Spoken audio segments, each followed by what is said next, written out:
Welcome back, you guys, for another episode of Let's Build. I know it's been a while, but let's get this thing going. So we're going to be putting together the oil pan, the oil pickup, and just trying to clean up everything. So just use a straight razor blade, take off all the old gasket. If you have any residue, just clean it up with brake clean. That's what I'm doing here.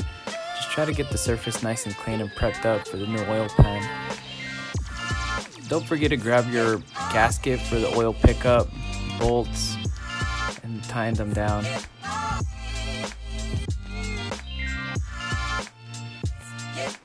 Same thing with the oil pan. Just razor blade and take off all the residue, all the gasket, anything that might be stuck.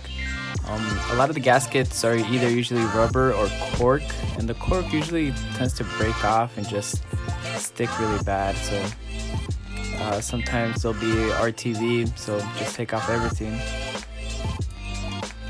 The other thing that I did is just use degreaser and just degrease the entire thing and just really try to clean it up now that it's there.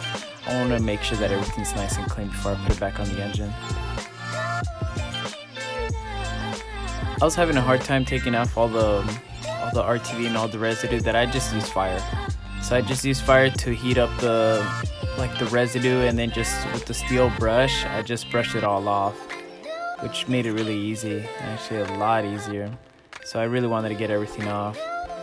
So that's something that you could do. I definitely recommend having some sort of mask or something, because it's not good stuff if you're breathing these things. After this, put a little bit of silicone sealer on the edges where the oil pump is, and also the rear end seal area, just like I'm showing here.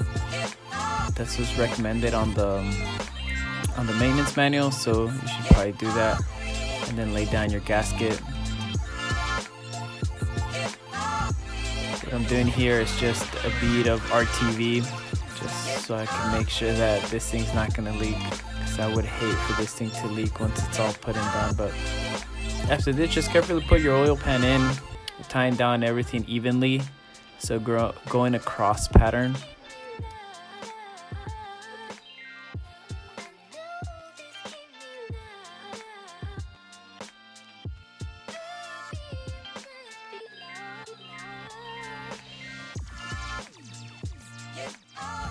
After you're done with that, you could go ahead and put your crank pulley on. Thank you guys for joining me on this one and taking your time to watch this video.